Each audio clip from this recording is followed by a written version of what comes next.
Provavelmente você sabe que Wolverine é um dos personagens mais letais que a Marvel já fez. Casca grossa demais esse cara.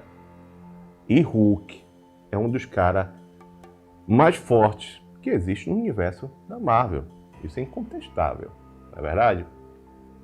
Mas uma coisa que talvez você não saiba, que eles criaram uma mesclagem entre Wolverine com o Hulk.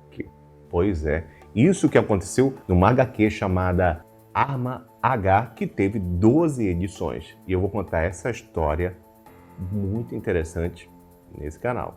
Se está curioso, vem comigo.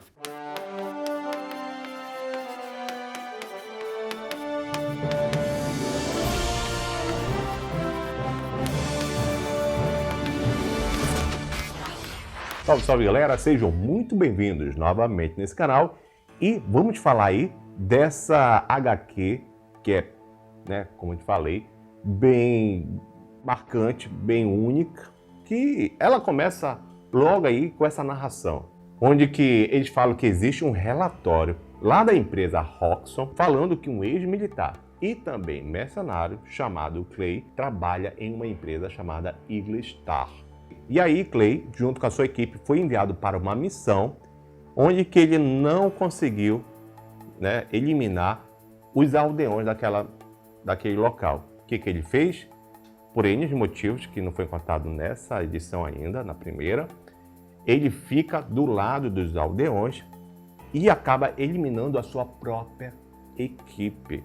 Com isso, a Eagle Star, o que ele faz? Por vingança, pega o Clay, esse mercenário, e manda ele lá para aquele programa chamado Arma X, aquele mesmo programa onde foi criado o Wolverine, entendeu? Por isso que a Arma X, X-Men, tudo surgiu daí, mas isso é outro vídeo para outra história. Os caras mandaram para lá. E aí você sabe que esse programa, o Arma X, eles são lunáticos, aqueles caras ali, primeiro ponto. E aí eles pegam o Clay e mistura o DNA dele com os poderes de Wolverine e os poderes do Hulk. Você imagina aí o problema que vai dar, porque essa empresa Arma X, ela também é campeã em fazer personagens fortíssimos, cujo qual ela mesma não consegue conter ali, Isso é um fato. E aí, essa Arma H está solta e está querendo proteger a sua própria família, seus filhos, sua esposa e tudo mais. O problema é que o mundo inteiro está perseguindo ele. E aí a página muda e vai direto para Montana, uma cidade nos Estados Unidos. Lá tem um cara chamado Felipe e ele fala a seguinte coisa, que existe um Hulk ali que é metade Hulk e metade Wolverine. Os caras até falam, pô Felipe, para com isso. Já estamos cheios de monstros nesse mundo aqui e tu vai inventar mais história. Aí o Felipe pega e fala, não, é verdade, não estou mentindo. Meu primo, que trabalha lá numa limpeza governamental, falou que ele teve que limpar pedaços de carnes humanas espalhadas por quilômetros. E que agora esse monstro aí estava vindo para o norte, para onde eles estavam. Aí, lógico, o cara falou assim, mas Felipe, um monstro de 3 metros de altura, com garras, tu acha que ele vai passar despercebido? E o cara falou assim, olha, é que ele tem a forma dele humana, ele se transforma em humano. E, inclusive, ele pode estar até entre nós, no nosso meio. E é justamente isso que ocorre, A HQ foca no personagem e é justamente ele, Clay. E aí, uma caminhonete chega e um homem desce falando a seguinte coisa, quem quer trabalho para hoje? E aí aquela equipe toda vai subindo aí na caminhonete e Clay sempre repetindo e falando as seguintes frases, na sua mente mesmo.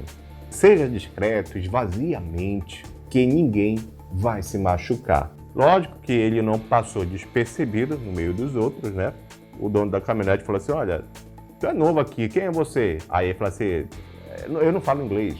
Aí o outro perguntou, não te conheço também, quem é você? Aí ele, não falo espanhol, E aí ele vai ficando quietinho na dele ali, tanto que ele mesmo fala assim, tem gente que prefere ficar calado. E aí o cara, o chefe lá da situação, falou assim, não tem problema não se ele é calado. Trabalhando, pra mim, o que importa, vai lá. E aí o dia do trabalho, nesse expediente aí acaba. E aí os seus novos colegas de trabalho fazem o convite. Ei, cara, tu não quer tomar uma cervejinha aí?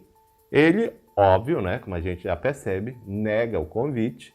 Já viu, né, HQ? De repente surge uma outra caminhonete com algumas pessoas lá em cima, né, bem estilo mau elementos aí, e ainda vinha gritando que é dia de pagamento. E aí Gley, mais uma vez, ele sempre baixa a cabeça e fala: esvazia a mente, vai com calma, ninguém vai se machucar, como a gente vai vendo aí. Só que o cara vai, desce da caminhonete, vai pra cima do Gley e tenta falar com ele. Gley fala assim: olha, eu não falo inglês. O cara falou assim: não vem com essa de não falar inglês. E não contou conversa, ia dar-lhe com um taco na cabeça dele. Gley, na mesma hora, ele se abaixa e acerta um soco na cara daquele cara, onde aquele cara simplesmente vai logo pro chão. E aí, já viu, a confusão ficou solta, aquele colega lá do trabalho grita: ei, não hablo inglês, não hablo espanhol, dá-lhe a porra nesses caras todinho aí. E aí, pra quem foi falar isso? Ele levou logo um taco na boca do estômago também. E aí, nessa hora, começa a confusão maior ainda. Que aquele cara, onde Gley tinha dado aquele murro, ele se levanta e fala a seguinte palavra: que todos ali iriam morrer. Ele saca uma arma e coloca na cabeça de Gley. Meu amigo, pra que ele vai fazer isso também? E eu só abri aqui essa aspas aqui, que eu acho que tem muita gente que gosta. Olha essa arte que esse desenhista fez, que a gente vê nessa frase o olho do monstro saindo. Bem aí assim, ó, tá vendo? A gente só vê uma mão colossal do cara, com umas garras imensas e sangue, dedo e tudo voando aí, tudo, pedaços das armas aí, uma cena bem brutal, né? Já demonstrando aí como é que vai ser esse estilo dessa HQ. E aí essa cena vai passando, a gente, lógico, tem que dar os créditos, lógico, para o roteirista e para o desenhista que fez isso aí, ó. Mas passando isso aí, 3 horas depois daquela situação que ocorreu, ele agora se encontra no Alasca. Como é que ele sai de Montana para o Alasca em apenas 3 horas? Eis a pergunta. Provavelmente ele pula, como o Hulk fazia, o Hulk raiz. Até aparece no filme aí, né? Pois é, deve ser nesse mesmo estilo que ele fez. E vemos ele logo em seguida cortando a ponta dos dedos dele mesmo com a faca, e em seguida ele se regenera de uma forma bem rápida. Lá, estilo Wolverine e Hulk, né? Que tem uns fatores de cura imensos. A gente percebe que logo à frente dele tem uma família, na qual ele está brincando, né? Essa família aí cumprimenta ele. Ele vê uma cena que provavelmente remete ao passado dele, lembrando que ainda não foi contado na HQ, mas ele teve um problema de uma lavagem cerebral, tá? Então ele não lembra de muitas coisas, porque ele tem esses flashbacks. E aí, mas ele é um cara muito, né, ele é bom de coração. Ele fala que eu vou sair daqui, não quero machucar ninguém, e se mete lá para dentro da mata. Aí vai embora, né? Não quer machucar as pessoas, aí que talvez ele nem sabe controlar o seu poder direito ainda. E aí, no meio da floresta, desce um helicóptero da Roxxon, né? Só para variar. E aí desce um grupo de pessoas, na verdade um trio de pessoas, onde que está presente a doutora Sterling, o senhor Banks e também o Argônia. E aí, resumindo essa história desse pedaço aí, eles desceram naquele local e a doutora Sterling foi acionada para achar um sítio arqueológico, porque a Roxxon, ele falou que ele vai minerar aquele local, só que aí tem esse sítio arqueológico que eles precisam demarcar, né? Para, lógico, não quebrar tudo ali. O problema dessa expedição aí é que eles desceram em uma forte e intensa nevasca e, para piorar, esqueceram a caixa de comida dentro do helicóptero. E aí eles se questionam: pô, a gente vai morrer de fome e com essa nevasca toda que ainda vamos morrer congelados. Como eu falei para você, Gley estava lá do lado de fora, ouviu tudo isso. O que ele fez?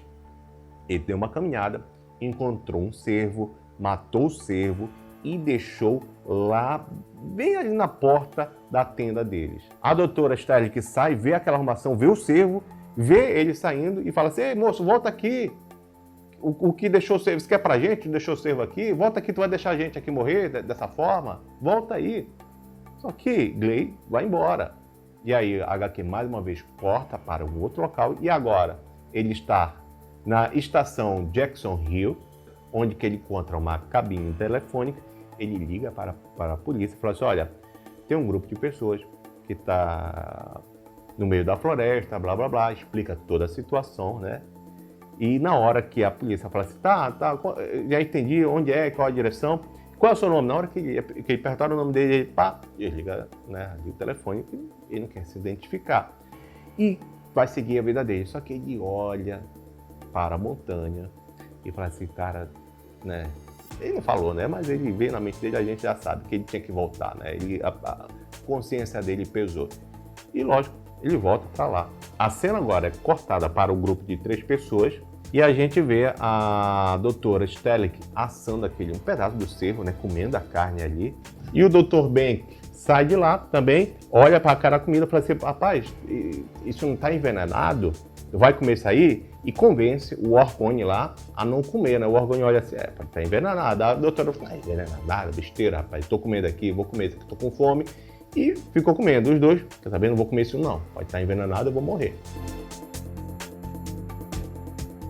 E aí a doutora vai, se levanta e fala assim: bora o seguinte, bora procurar esse sítio arqueológico, porque o helicóptero só vai voltar daqui a 3 dias, a gente está incomunicável com eles, né? Então, bora procurar esse sítio aí, não tem outro jeito, já era, bora para frente.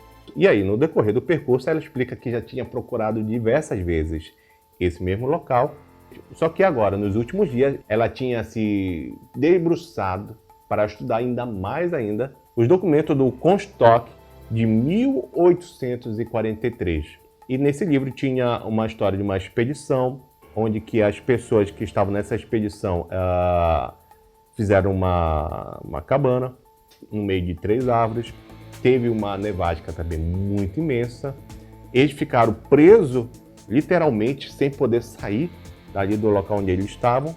E aí ficaram presos durante 7 semanas. O problema é que na 3ª semana, né, eles começam com fome, não tinham o que comer. Eles começaram a se alimentar da carne de um do outro. Canibalismo, né, gente?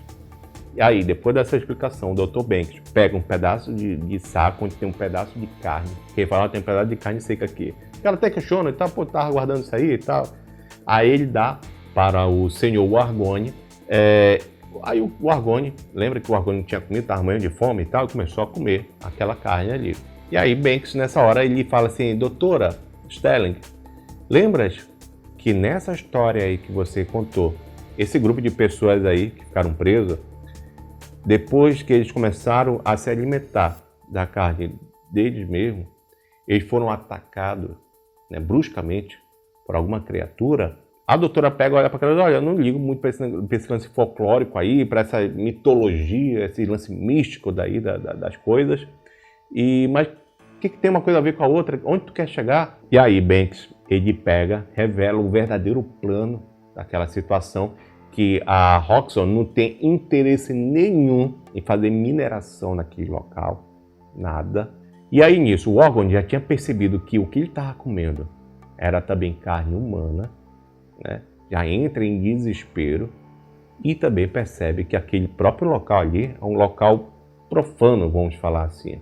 E aí, por conta dessa situação, o Orgone se transforma nesse ser, o Wendigo, um ser, né, que já apareceu diversas vezes na Marvel. É um ser místico, bem poderoso, uma espécie de maldição, estilo lobisomem, nessa pegada, mas depois eu faço um vídeo melhor falando sobre isso aí. E aí em seguida a gente vê aquele Wendigo atacando a doutora e também ataca o Sr. Banks. E aí nessa hora você já percebe que o Sr. Banks, na verdade, é um robô da Roxxon, e aí ele está passando e gravando tudo para a Roxxon na mesma hora, praticamente ali instantaneamente. E aí esse robô aí fala que eles encontraram sim já o local, né, o sítio arqueológico, e que o Wendigo já foi ativado, o monstro já ativou. E aí uma voz fala assim, ótimo, tudo ok, deixa que agora estou mandando uma nave de captura, né, para capturar esse Wendigo. Então aí, só nessa hora, você já mata o que aconteceu, né? Ele não tinha nenhuma questão de mineração naquele local, eles queriam achar esse local e dar esse pedaço de carne para um dos dois. Qualquer pessoa que comesse aquele pedaço de carne ali ia se transformar nesse bicho aí, tá? A Roxxon sabia que isso ia acontecer, esse era o plano desde o início, e manda uma nave para capturar esse monstro, porque eles querem tem os planos dele com esse monstro, tá? Isso aí é contado depois, lá na frente.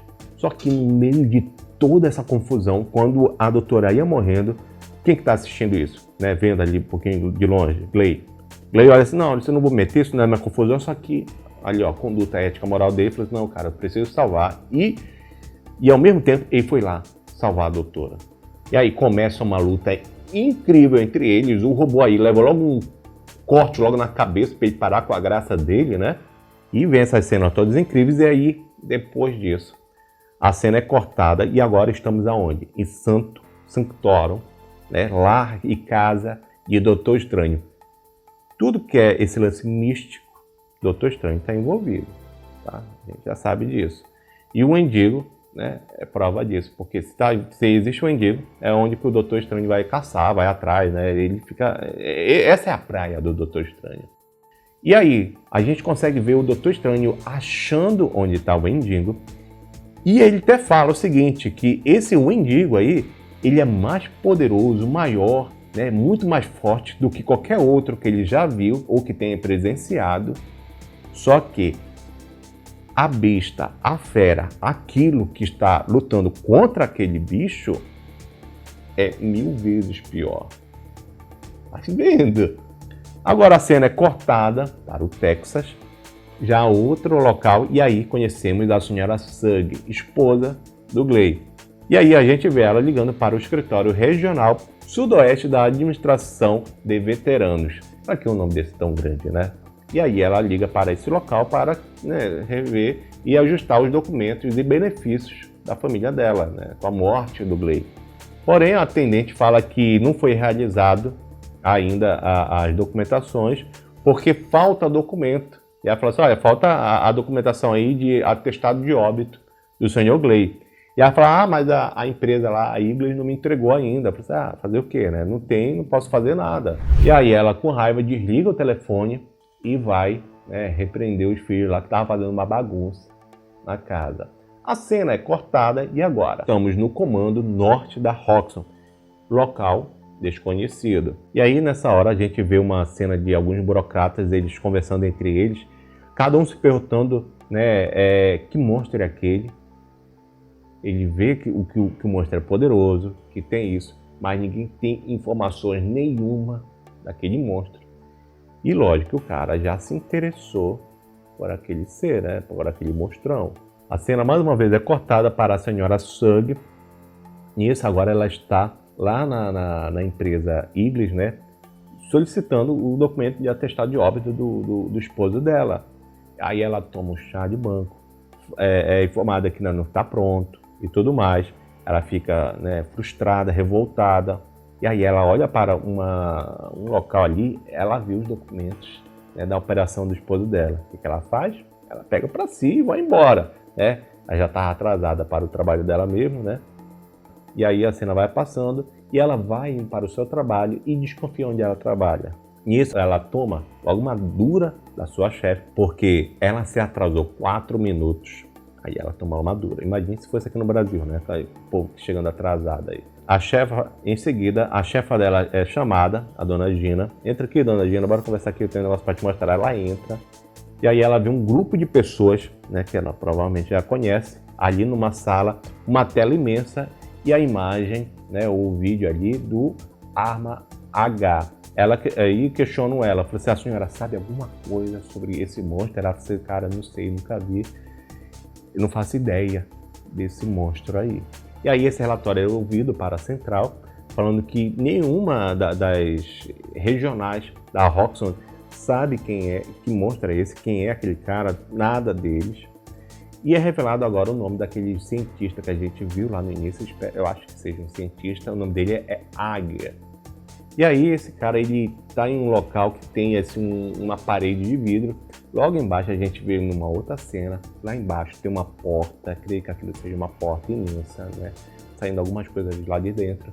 E ele fala a seguinte frase, que quer que todos que trabalham na Roxxon descubram algo sobre esse tal de Hulk Verini, é assim que deram um apelido para ele lá, porque ele quer capturar ele.